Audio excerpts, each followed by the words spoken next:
Hola amigos, gracias por entrar al curso Dispositivos USB con PIC 18. En este video vamos a hablar sobre algunos conceptos básicos que manejaremos a lo largo de este curso y vamos a mencionar el software requerido para desarrollar los ejemplos. Como saben, para tomar este curso es necesario tener conocimientos básicos de microcontroladores. Esto quiere decir que ya deben saber algo sobre entradas digitales, analógicas, programación en lenguaje C, algunos aspectos como qué es un oscilador, qué es un módulo, comunicación serial, algunos principios de electrónica. No muy profundamente, pero sí es necesario saberlos para este curso. Y como lo dice el título, el tema de este curso trata sobre dispositivos USB. Lo que haremos será programar dispositivos USB con un microcontrolador de la familia PIC 18. Así que no es exclusivamente usar un modelo de la familia PIC 18, sino con un modelo aprenderemos a usar cualquiera de la familia PIC 18. Incluso lo que veamos también les puede servir para explorar por su cuenta algunas otras familias, como la familia PIC 24, ya que pues veremos la forma de trabajo de MPLAB y de los PIC en general. Ahora, antes de empezar con las descargas, primero vamos a hablar del protocolo USB, que es un tema importante en el curso. Algunos piensan que USB solamente son las memorias USB, pero USB es un protocolo de comunicación. Como ven, estoy en la página usb.org, la página del protocolo USB, y como ven, es más que solamente una memoria, es un protocolo. Incluso aquí vamos a hacer un pequeño repaso histórico. Tal vez si ustedes ya tienen tiempo usando las computadoras, recuerden que antes de que existiera el USB había este tipo de entradas, había mouse y teclados que tenían este tipo de entradas como este morado y verde. Y por ejemplo las impresoras usaban un cable como este cable. Había otras cosas, había por ejemplo el RC232 port, también lo utilizaban varios dispositivos. Pero cuando llega el protocolo USB sirve para estandarizar la comunicación en que los periféricos se conectan a la computadora. Entonces vamos a ver un poco sobre este protocolo. Aquí en Wikipedia hay información buena sobre este protocolo. También en la página oficial podemos descargar algunas normas y cosas, pero no es necesario profundizar tanto. Como ven, las siglas nos dicen ya algo. Universal Serial Bus. Si ustedes saben lo que es un bus, pues sabrán que generalmente es un cable o dos cables que alojan varios periféricos y comunican a todos entre ellos, pero el bus es una misma cosa, es un cable, o dos cables, generalmente son dos, y eso es lo que es USB, pero es universal porque está pensado para varias clases de dispositivos, y es serial porque cada dígito se transmite uno a la vez, por diferencias de voltaje, ¿no? Entonces, el protocolo USB se hizo para estandarizar la comunicación de los periféricos de una computadora. Ahora, hay diversos periféricos que nosotros usamos comúnmente. Por eso vamos a ver algo sobre las clases de dispositivos USB. Aquí en Wikipedia pues encontramos mucha información. Aquí están las clases. Una clase muy común es la clase audio y la clase HID, que es dispositivo de interfaz humana. Por ejemplo, en la clase HID hay subclases, y esas subclases pues puede ser un mouse, un teclado o un joystick, que también es... todos estos ejemplos los vamos a hacer con el PIC. También en las subclases de la clase audio encontramos un speaker, una bocina, un micrófono, una tarjeta de sonido y un dispositivo MIDI. Eso quiere decir que con un PIC que tenga compatibilidad para USB podemos hacer estos dispositivos, incluso más. Aquí la clase Mass Storage, que es como almacenamiento masivo es la que nosotros conocemos. Aquí está la memoria USB como subclase, pero hay otros de ese mismo nivel. Por ejemplo, el lector de memoria SSD, algunos reproductores de música, son subclase de la clase de almacenamiento masivo. El hub, ya lo conocemos, es ese dispositivo que puede gestionar más de un puerto USB. Entonces encontramos que en USB hay clases y hay subclases. En las clases más comunes está la clase audio, la clase HID, la clase almacenamiento masivo. Incluso aquí encontramos la clase impresora. Ahora, nosotros nos vamos a enfocar en las subclases, porque haremos ejemplos con el PIC, donde lo programaremos como algunas subclases. Por ejemplo, haremos un joystick, como viene en el video promocional. También haremos un ejemplo como si fuera el PIC una memoria USB, usando su memoria interna. Claro que es muy poco, no valdría la pena, a menos solamente como para tener una especie de memoria USB disfrazada, porque no aguanta mucha memoria. Ustedes saben, la memoria del PIC apenas es como del 2 kilobytes. Ahora, ya que hemos visto esto, vamos a ver otra parte del protocolo USB. Existen distintos niveles de comunicación USB. Como ven aquí en estos subtemas, vemos que está el USB 1.1, el 2 y el 3. No quiere decir que el 3 haya desplazado a los demás. Ahorita veremos por qué. Aunque el 1 sí es, digamos, obsoleto, sin embargo el 2 no lo es, ni el 3 tampoco. La diferencia, aunque tiene, pues, podríamos leer como las notas de emisión que luego publican para saber toda la diferencia, pero nos daremos cuenta que la diferencia principal es la velocidad de transmisión. Por ejemplo, aquí dice que USB 2.0 fue liberado en el 2000 y que alcanzaba un máximo de 480 megabytes. Esto le llamaron high speed o high bandwidth. Pero, por ejemplo, aquí menciona que además que full speed le llamaban al 12 megabytes por segundo.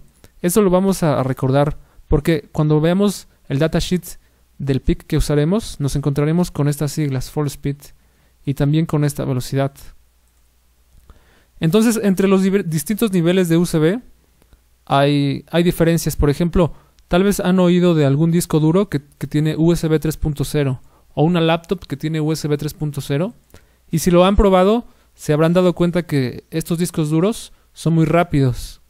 Y aquí dice por qué, ¿no? Porque la nueva velocidad en USB 3.0 llega hasta 5 GB por segundo. Sin embargo, para tener una velocidad así, un microcontrolador normal como un PIC no podría soportar esta velocidad. Sin embargo, eso no quiere decir que el USB 3.0 sea lo nuevo, sino que es algo más potente. Pero no digamos lo nuevo, ¿por qué? Porque todavía los dispositivos que usamos, ya sea un mouse, un teclado, todavía son 2.0. ¿Por qué? Porque no necesitan más, y porque los microcontroladores que se necesitan, por ejemplo, para fabricar un mouse o un joystick, pues son muy baratos y no necesitan tener tanta velocidad como para hacer USB 3.0. Digamos que un mouse con USB 3.0, pues sería como algo muy sobrado, algo que no tendría sentido, demasiada velocidad para un dispositivo que no la necesita. Entonces ya sabemos qué diferencia hay entre USB 2.0 y USB 3.0. USB 3.0 llega hasta 5 GB por segundo y en el 2.0 llegamos hasta 480 megabytes por segundo y en el 1 llegamos hasta 12 megabits por segundo. Entonces, más adelante cuando revisemos el datasheet del microcontrolador nos daremos cuenta qué es lo que podemos hacer. Ahora tenemos que hacer una distinción importante sobre USB. Esta sí es muy importante. Tenemos que distinguir lo que es un host, un device, y qué es la tecnología on the go. le vamos a llamar host a aquella computadora o cosa USB que puede recibir, que recibe por USB. Por ejemplo, pensemos en una Raspberry. Una Raspberry tiene USB, pero tiene USB host, o sea, porque puede alojar por USB. Estos puertos no se conectan a una laptop, más bien a esto se le conecta algo. Entonces digamos que Raspberry es un dispositivo con USB host. Pero ¿qué pasa con una USB, una memoria normal? Bueno, este es un USB device.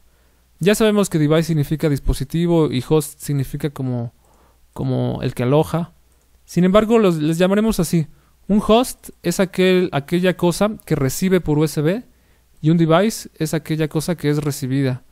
Entonces, ¿qué es el on the go? Como ya lo saben, hay unos celulares que tienen el cable, el famoso cable on the go, que nada más le dicen OTG. Y sirve para esto, ¿no? Conectas una memoria a tu celular. ¿Qué es lo bueno de OTG?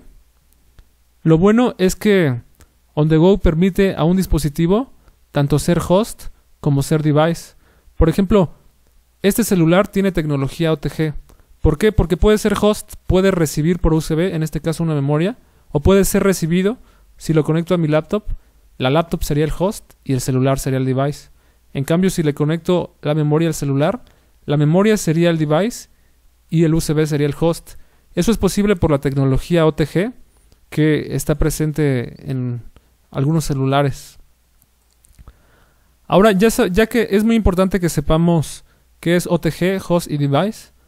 ¿Por qué? Porque, por ejemplo, si estamos viendo el PIC, vamos a ver el PIC que usaremos, aunque repetidamente consultaremos el datasheet y la familia, pero brevemente veamos que este microcontrolador que es el que vamos a usar tiene compatibilidad, aquí lo dice en su USB, tiene compatibilidad como device, aquí lo dice claramente, device, FS, ya habíamos visto qué significa FS, Full Speed, que llegaba hasta 12 megabits por segundo. Entonces, significa que podemos programar una memoria USB con este PIC, podemos programar un micrófono, una bocina, un controlador MIDI, pero no podemos hacer un host. O sea, este PIC nunca va a leer una memoria USB, porque no tiene compatibilidad host. Sin embargo, hay otra familia de PIC, la familia PIC24F. Por ejemplo, veamos este modelo. Esta familia de microcontroladores, no todos los de la familia PIC24, pero hay muchos microcontroladores de la familia PIC24F que tienen compatibilidad USB host. ¿Qué significa el USB host?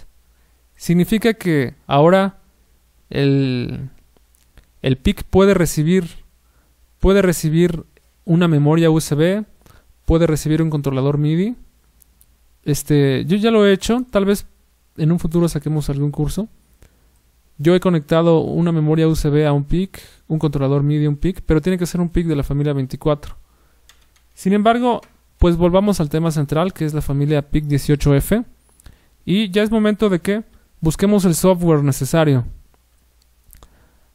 Para empezar, vamos a tener que descargar 3 cosas. Para esto vamos a buscar en Google MPLAB X y nos va a salir MPLAB X es el software que provee Microchip. Microchip es la empresa que fabrica los PICs y recientemente compró a Atmel, que era la empresa que fabricaba los microcontroladores AVR, los de Arduino. Entonces Microchip la compró, lo cual significa claramente que Microchip siempre fue más grande que Atmel. Pero, pues bueno, ese no es un tema de importancia. Entonces vamos a utilizar MPLAB. Es un software gratuito para desarrollar en PIC y lo provee directamente el fabricante, por lo que es la mejor opción. Hay otros compiladores comunes como este, CS. Sin embargo, este no es provisto por Microchip. Incluso ni siquiera llega a abarcar todos los microcontroladores. Entonces vamos a usar este, y la manera de descargarlo pues es muy sencillo. Ya saben, buscamos esto en Google, nos salió luego, nos llevó al sitio de Microchip, y lo que hicimos ahora fue en la parte de descargas vamos a descargar el que corresponde a nuestro sistema operativo. Casi todos tenemos Windows, pero también es compatible con otros sistemas como Mac o Linux. Van a descargar entonces este. Hay otra cosa que hay que descargar. Vamos a necesitar un compilador. Antes le llamábamos C18. Entonces vamos a regresar a Google. C18 compiler. Nos va a llevar a este link. Este es un compilador. Digamos que es como un traductor para pasar del lenguaje C al lenguaje de máquina de PIC. Vamos a descargar la versión de evaluación. Después les contaremos por qué hay evaluación y por qué. Es gratuito, pero hay un modo que es pagado, el modo de optimización. Lo que hace es, digamos, todo el código lo pasa a la versión lo más mínimo posible de memoria en el PIC. Eso es útil para varias aplicaciones. Sin embargo, nosotros haremos todos los ejemplos con la versión libre, la versión gratuita, y después les diremos qué diferencia hay. Solamente hay una diferencia a la hora de compilar el bootloader con la versión de prueba. Entonces vamos a descargar el estándar eval version. Ya llevamos 2 descargas, pero todavía falta otra. Pónganle así, Legacy MLA.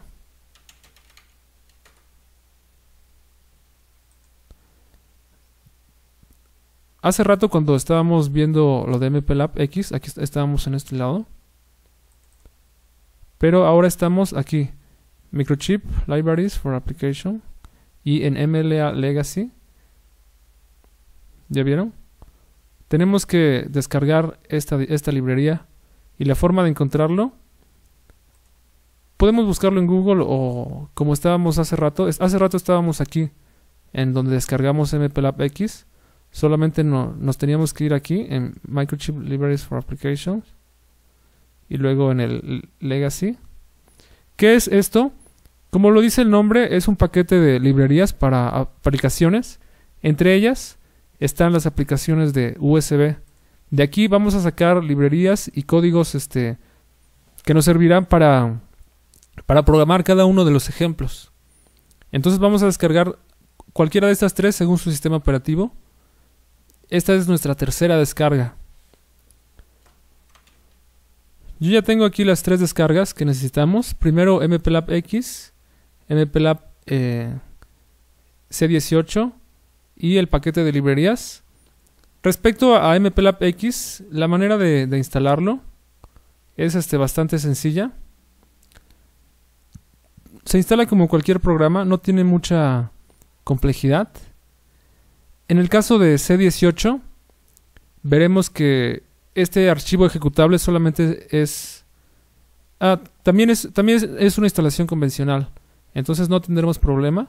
En el caso del ejecutable de Microchip Libraries for Application, veremos que este ejecutable es un extractor. Entonces, aquí veremos que es bastante fácil instalar estas cosas. Si quieren un orden, les sugiero instalar primero MPLAB, luego instalar MPLAB C18 y luego extraer Microchip Libraries for Application.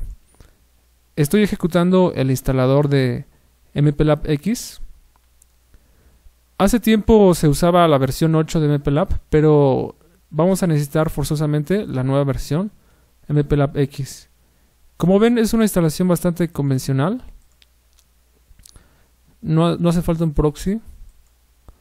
Aquí pueden quitar o poner esto. Yo lo voy a quitar. Y en este paso ya se va a instalar y es algo muy, muy normal. Por ahora no lo vamos a instalar. Ustedes instálenlo, yo lo instalaré después. Luego instalaremos este que es el compilador C18. Esta instalación, como les decía, es muy convencional. Y luego vamos a instalar el Microchip Libraries for Application. Este nos va a preguntar que extraigamos. Le vamos a decir la dirección que viene. Y ahorita les voy a mostrar cómo se ve ya el paquete de archivos extraído.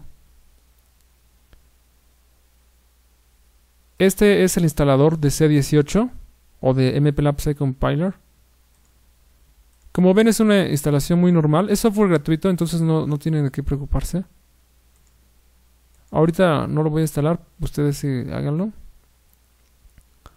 Luego tenemos el Microchip Libraries for Application.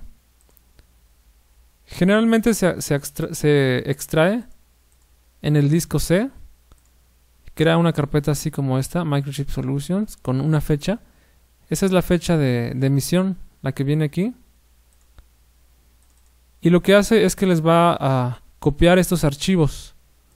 Estos archivos son los que vamos a usar bastante. Nos enfocaremos mucho en la sección USB. Y aquí, como vemos, tenemos bastantes carpetas que son códigos base para crear dispositivos USB. Este es el extractor. Como ven, es una extracción muy convencional. Les recomiendo dejar esta ubicación por default para que sea igual a la mía.